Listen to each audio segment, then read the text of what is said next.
governed by Section 115 to 132. This is an insert, additional insert to the corporation law.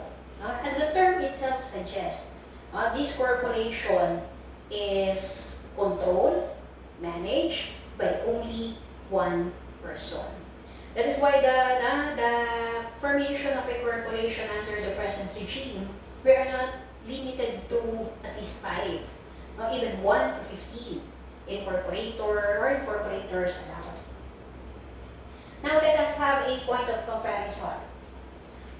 For the formation of a corporation, under Batasang Pambansa bilang 68, natural persons only.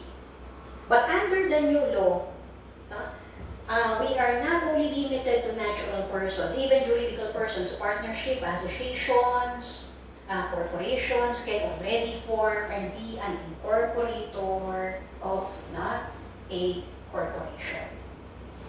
Under the old law, we have 5 to 15 persons. Under the new law, we have 1 to 15.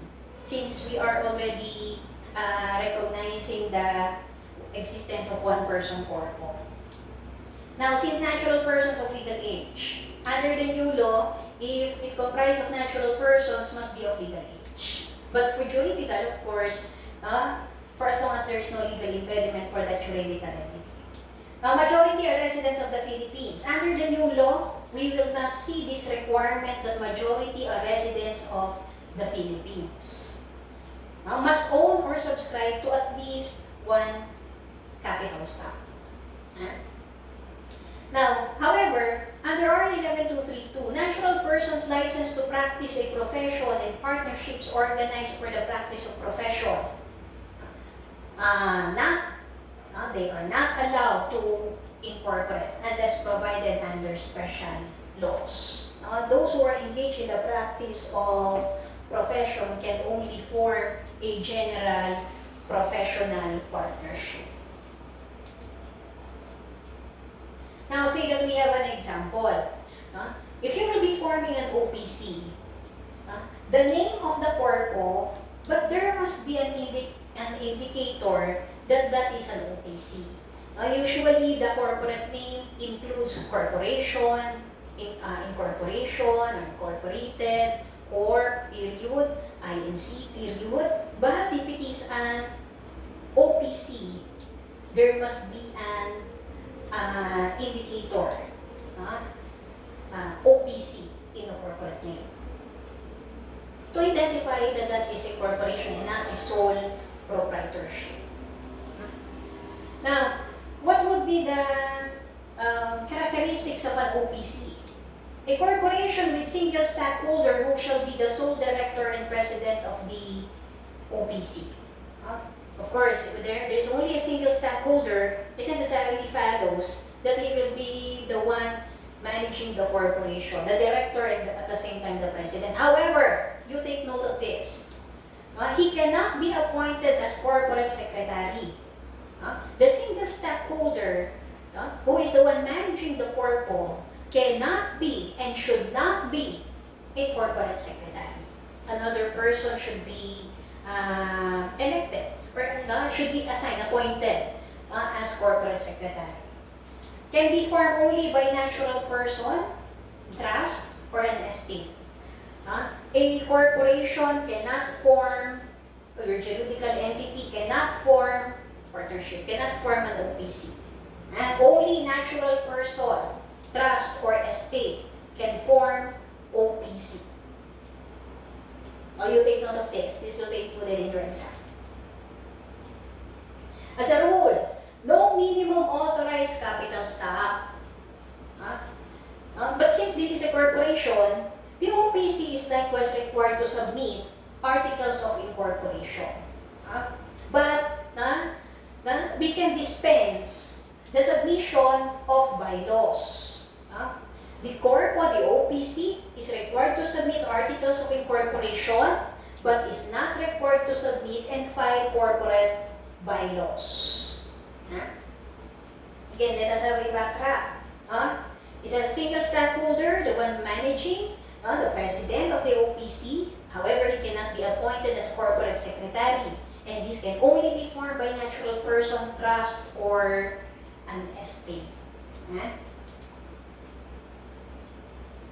Now, required to submit articles of incorporation, but is not required to submit and file corporate bylaws. Is an OPC taxable as a corpo? Yes, of course, because this is still a corporation, but comprised only of a single stockholder.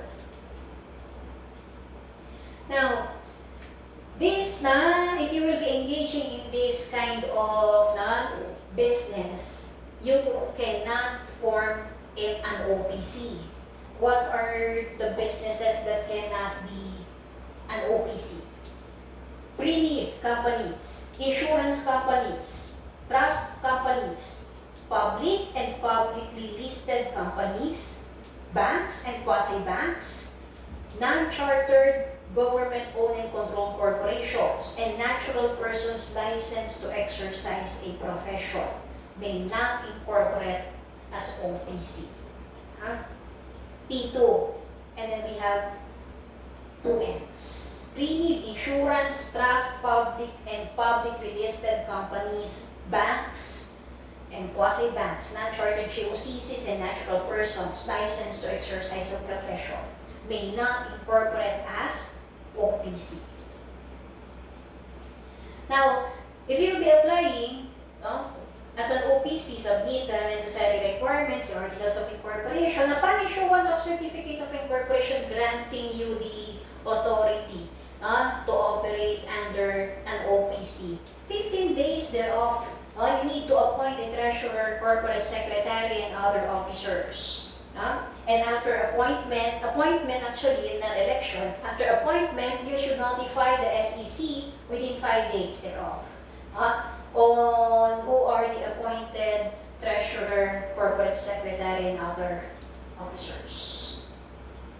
Notably, in case of an OPC, the single stockholder will designate or appoint a nominee or even an alternate nominee.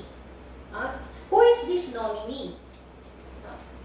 A nominee is the person designated by the single stockholder in the articles of incorporation as the person who would take his place in case of his death or incapacity. Remember, we only have single stockholder. If the single stockholder becomes incapacitated or subsequently dies, who will replace the single stockholder? Is there right of succession likewise in one-person corpo? Obviously, yes, because this is still a corpo. And that is the reason why we have the single stockholder will appoint a nominee or even an alternate nominee in the absence of our nominee. The nominee becomes a director and he shall manage the corporate affairs. The incapacity of our single stockholder might either be temporary or death or permanent incapacity. In a temporary incapacity, the nominee becomes the director until the single stockholder by self-determination regains capacity. Say that the single stockholder, the president, the director of the OPC became incapacitated because he was sick. He was sick of COVID-19. Now, subsequently, he regains capacity when he was able to survive the disease. Now, the nominee becomes a director until he regains capacity. Death or permanent incapacity, the nominee sits as director and manager until the legal heirs of the single stockholder have appointed one of them to replace the single stockholder or have decided that the estate shall replace the stockholder. That means now the right of succession still applies in case of OPC. Remember, as a general rule, in case of partnership, more particularly in a general partnership, the death of one of the partners will extinguish the partnership and will cause a dissolution of the partnership. That will not apply in case of an OPC. Now, in the absence of the nominee, in articles of incorporation, the single stockholder will also appoint an alternate nominee.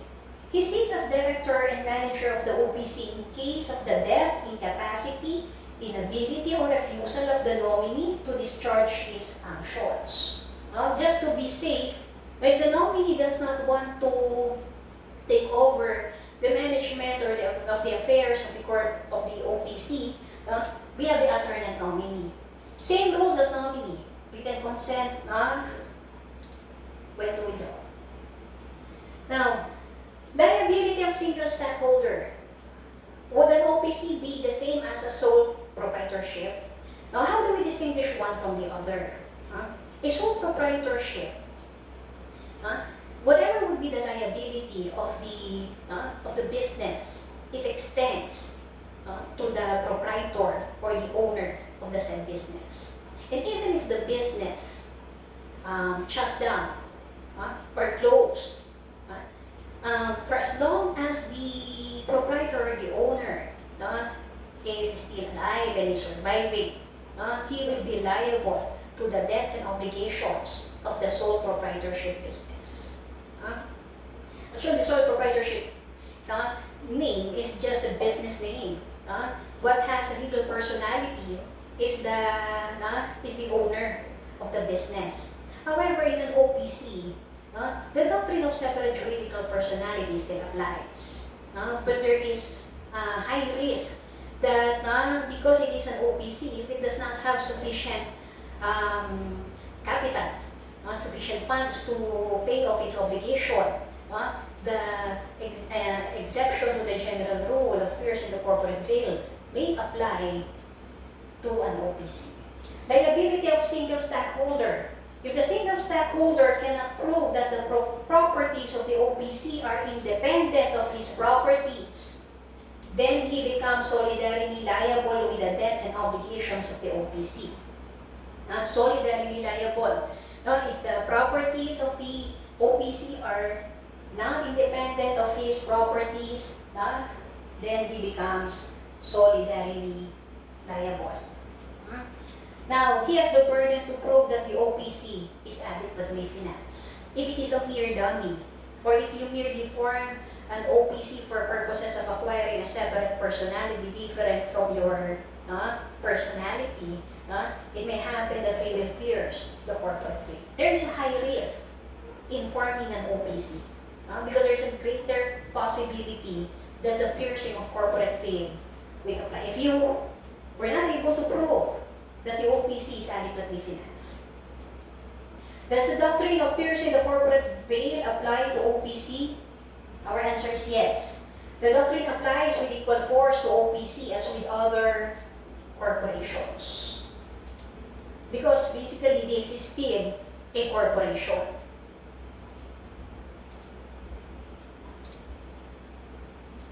Now, can we convert a stock corpo to OPC? Can we convert an OPC to a stock corpo?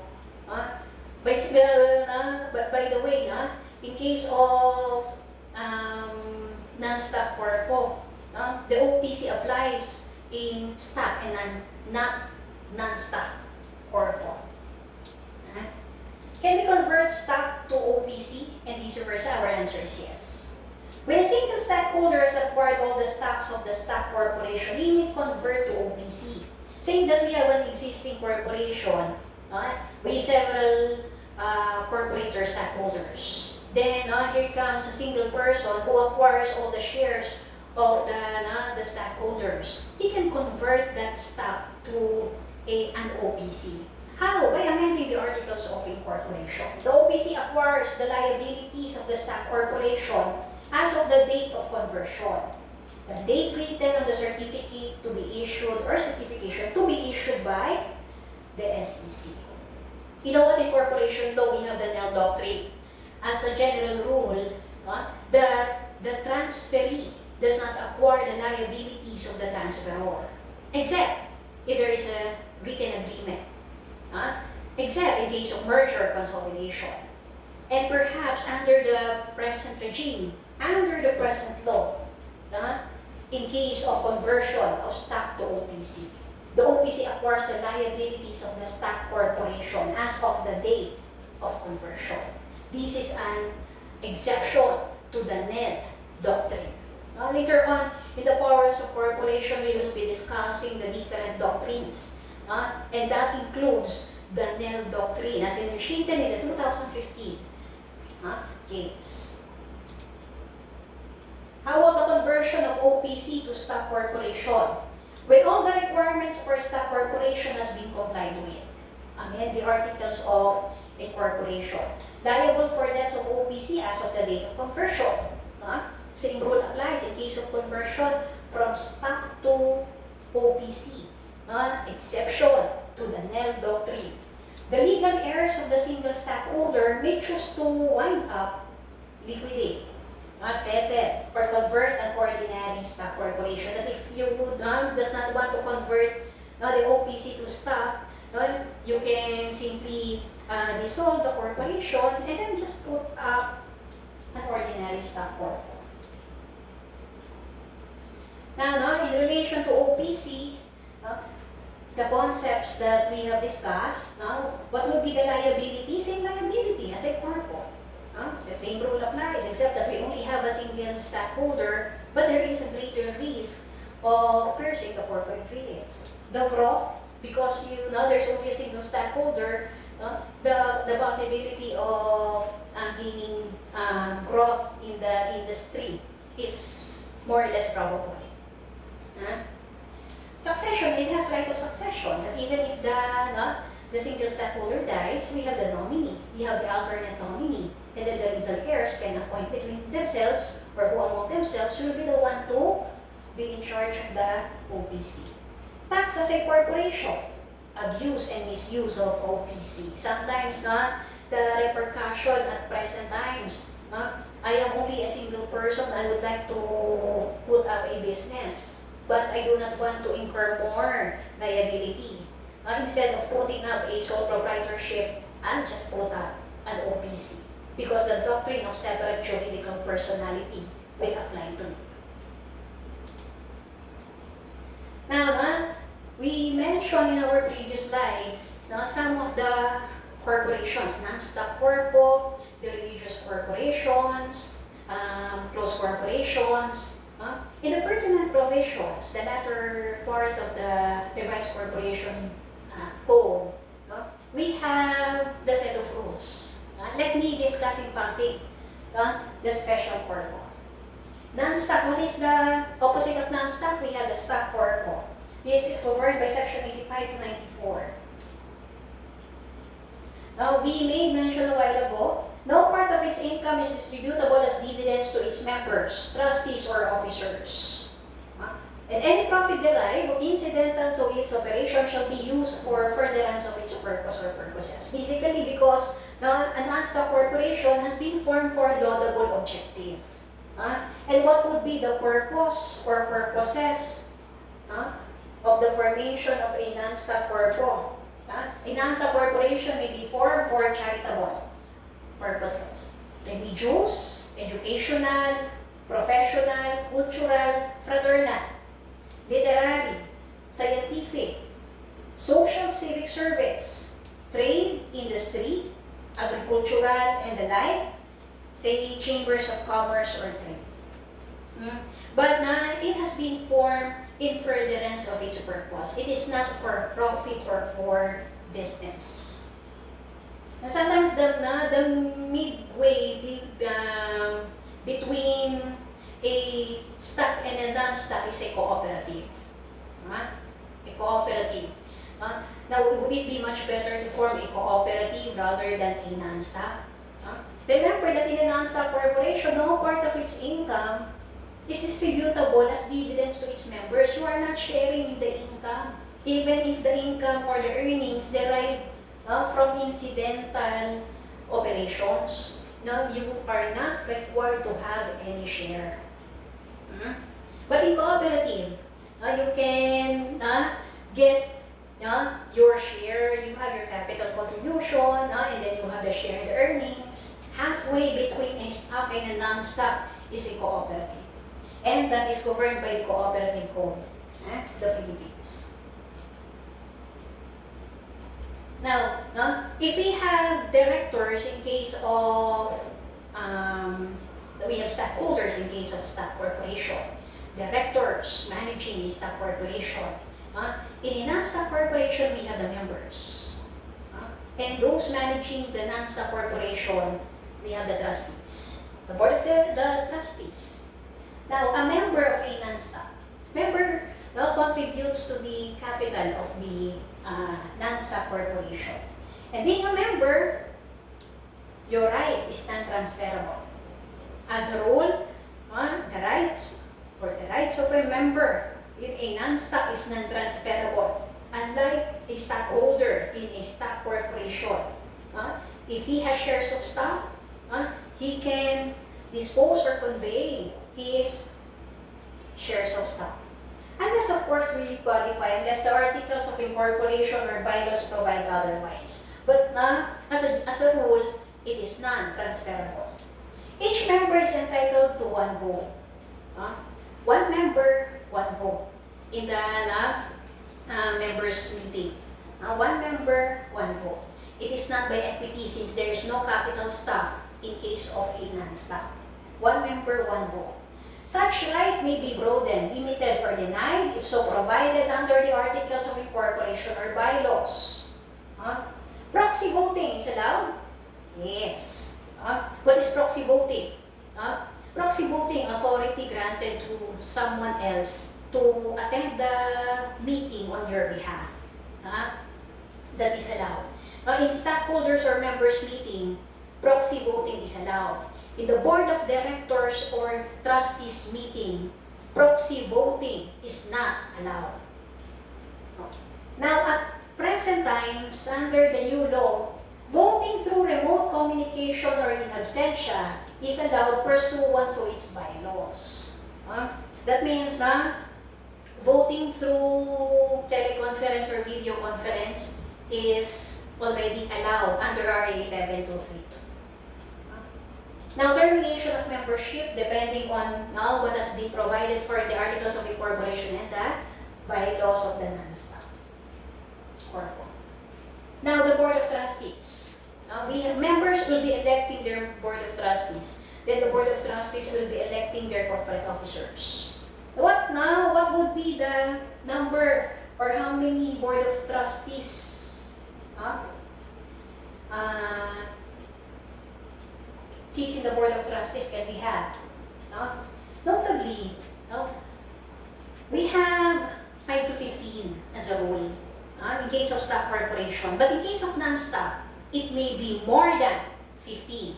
Maybe more than 15. You take note in the questions. In a stock, limited to 15. In a non-stock, maybe more than 15. And the term is for 3 years. In a stock, 1 year. The principle of holdover applies. Until the next successor in interest or successor has been elected. But for a non-stock, 3 years. And 1/3 of which the term will expire annually and then they will be electing. Only members can be elected. Parang in case of board of directors, only stockholders can be elected. And if you dispense yourself of any stock ownership, you loses your position as a member of the board. Similarly, only members can be elected. Meetings may be held at any place, even outside the place where the principal office of the corporation is located, with proper notice, provided that the place of meeting shall be within the Philippines. You take note of this. When we go to meetings of stockholders, members, directors, and trustees, we will again reiterate this. In the questions, you take note that in case of non-stock corporation, the meetings of the may be held at any place, even outside the place where the principal office of the corporation is located. For as long as it is with proper notice and provided the place of meeting shall be within the Philippines. We will reiterate this again when we go to meetings of corporations. Now, corporation shall at all times keep a list of its members and their proxies, which should be updated 20 days prior to any scheduled election. And so that it can be managed by the corporate secretary. And everything is settled on the scheduled election. Now, rules on distribution of assets. Say that the non-stock corporation decided to dissolve. What would be the voting requirements for dissolution of a corporation? Majority vote of the members of the board of directors or trustees with the concurrence of the stockholders representing 2/3 of the outstanding capital stock or 2/3 of members in case of non-stock. Then subsequently, we have the liquidation proceedings, the winding up of the corporate affairs, which will take for 3 years. Now, how do we distribute the assets? First, of course, we have the liabilities and obligations. Pay off all the liabilities and obligations. Then subsequently, if there still remains, return of assets. There are assets or properties contributed but subject to condition that upon dissolution, it will be returned to the contributor, to the member. Then you need to return the assets. Now, in the absence of such conditional limitation, transfer of assets. That the assets or properties of the non-stock corporation can only be transferred to another non-stock corporation with the same or similar purpose. If it is educational, you can only transfer that to another educational institution. If it's charitable, to another charitable institution. That makes it different from that of a stock. And you do not have any right to claim if you are a member, unless and otherwise there is a stipulation that upon dissolution of the said corporation, non-stock corporation, that asset or property that you contributed will again be returned to you. The plan of distribution. This plan of distribution is dependent upon on how the non-stock corporation the assets will be returned after dissolution and liquidation. The Board of Trustees by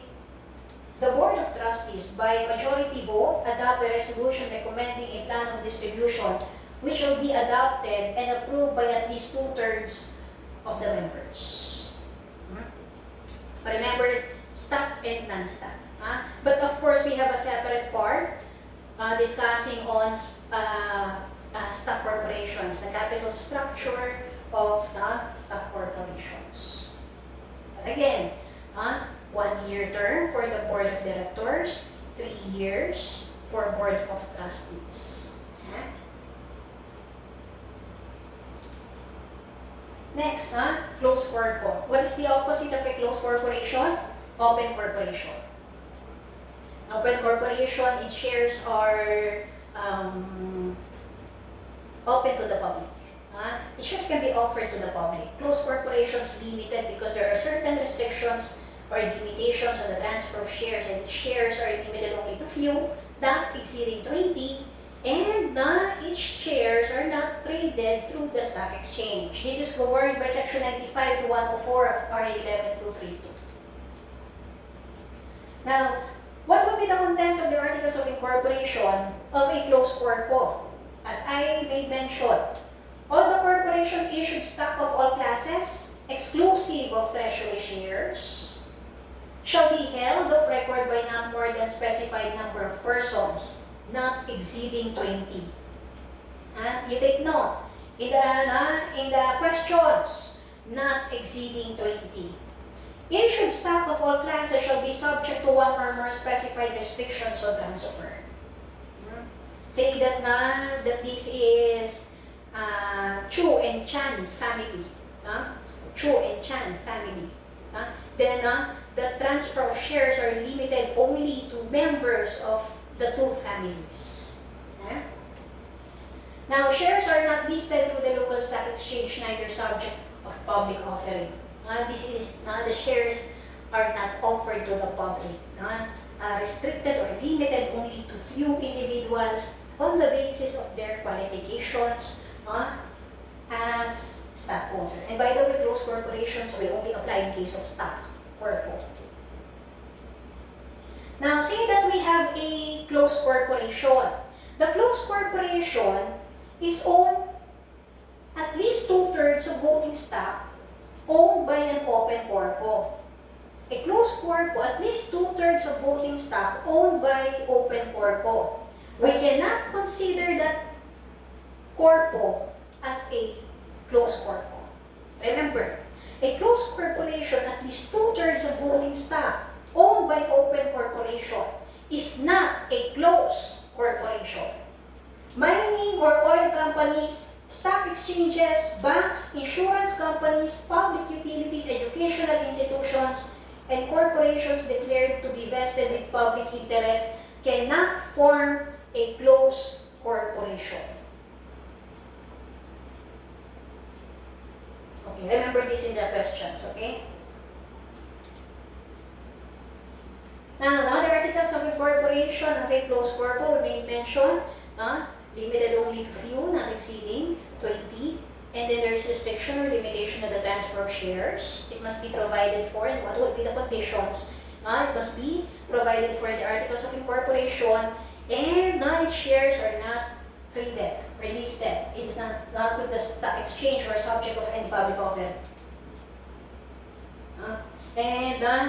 There's strict fiduciary duties. You owe the trust and confidence on your fellow stockholders in case of a closed corporation. It is quite informal that there must be strict fiduciary duties in a closed corporation. And sometimes, the stockholders are the ones managing the closed corporation. Because now, the setup in a closed corporation is informal. Provides for restrictions and qualifications on stock ownership, classification of directors into one or more classes, and greater quorum or voting requirements. The term quorum, the term voting requirements, that we will discuss in another part of this presentation. Now, they provide that the business shall be managed by the stockholders rather than the board of directors. Then, the stockholders shall be subject to all liabilities of directors. Now, it may be provided in the articles that the corporation shall be managed by the stockholders rather than the board of directors. Basically, because you are only few. Instead of you electing who will be members of the board of directors, now you just, between yourselves, you just, you will be the one to manage the corpo. Restrictions on the right to transfer shares must appear in the articles. Remember, if there would be conditions, restrictions or limitations on the transfer of shares, now the proviso, there must be a proviso provided in the articles of incorporation, in the bylaws, and in the certificate of stock. The restrictions must be provided in the articles of incorporation, the bylaws, and certificate of stock. Otherwise, the same shall not be binding on any purchaser in good faith. It will not be binding on any purchaser in good faith. What will happen then if it is not stated in the three, in the AOI, bylaws, and certificate of stock? Now, the purchaser, the transferee, can require the closed corporation to record in the stock and transfer book his acquisition. Because it will not be binding, that restriction will not be binding on him. Now, effects of issuance of stocks in breach of qualifying conditions. Say that there is a restriction shown in the articles of incorporation and in the certificate. AOI, bylaws, and certificate of stock. Not eligible as a holder. It is conclusively presumed, not a mere prima facie presumption. It is conclusively presumed to have notice of the fact of ineligibility. Conclusively presumed. If it is stated in the articles, the bylaws, as well as the certificate that you are not eligible, you still purchase, it is conclusively presumed that you have notice of the fact that you are not eligible. Say that in the articles of incorporation, Tulad natin, the bylaws as well as the certificate of stock states that the number not exceeding 20 and the number of the stockholders already exceeded 20. It is stated that the stockholders should not exceed 20. But the numbers already exceeded 20. Again, it is a conclusive presumption, conclusively presumed to have notice of the fact. Say that in the articles, bylaws, and certificate of stock provides for restriction and transferee acquires the stock in violation of the restriction. It is conclusively presumed to have notice of the fact. Conclusive. Okay. Now, what would be the effect? O say that you are not eligible. That I am conclusively presumed to have notice of such fact. I am not eligible. The corporation may, at its option, refuse to register the transfer in his name. The corporation may refuse the transfer in the name of the purchaser. It is not shall. Why? Because if the corporation is willing to accept the acquisition or purchase of the transferee or the purchaser, corporation has that option. Corporation may amend its articles of incorporation or by the consent of the stockholders, all the stockholders. Except if consented by all stockholders or in case the closed corporation amended its articles of incorporation. Corporation may still record the acquisition or purchase of the transferee or the purchaser in the stock and transfer book of the corp. As I told you, the setup in a closed corporation is quite informal. Meeting, say the meeting was improperly held or is sometimes unnecessary. Now, it can be deemed ratified by the absentee. It may be with express or implied acquiescence or approval of all directors or stockholders. But of course, unless the bylaws provide otherwise, because the bylaws serve as the internal rules of governance. Everything must abide with the rules of the bylaws. How about the preemptive right in case of closed corp? What is this preemptive right? Again, we will be discussing this further when we go to the powers of corporation, because a corporation can have or has the power to deny preemptive right. But when we see preemptive right, this is the right of the stockholder, or this is the right of the stockholder to be given the chance to acquire issuances of shares. That before the corporation will offer issuances of shares of whatever class to the public, it must be first offered to the existing stockholders so that now they can maintain their control or equity ratio in the corporation. Is there preemptive right in case of closed corpo? Of course, yes. There is preemptive right. More so. Actually, it extends to all stock to be issued, including the issuance of treasury shares. Whether for money, property, or personal services, or in payment of corporate debts, unless the articles of incorporation provide otherwise. Because we can deny preemptive right. However, when we say preemptive right, because before it will be offered to the public, the shares, before it will be offered to the public, now you need to offer it first to the existing. And that will not apply more so in case of a closed corpo, because there is restriction or limitation on the transfer of shares. How about a deadlock? When you say deadlock, remember that since a closed corporation is limited to only but few, and it may happen in the meetings of the stockholders of the closed corporation, there will be a tie or a deadlock. How do they break the deadlock? And what is a deadlock? Directors or stockholders are so divided in the management and the votes required for corporate action cannot be obtained. Technically speaking, legally speaking, we call that as deadlock. But in layman's term, it's just a tie. And you cannot proceed with whatever would be the corporate action unless you break the tie, unless you break the deadlock. Now, we have the petitioning stockholder. You can petition. If you're the stockholder, you can file a petition before the SEC.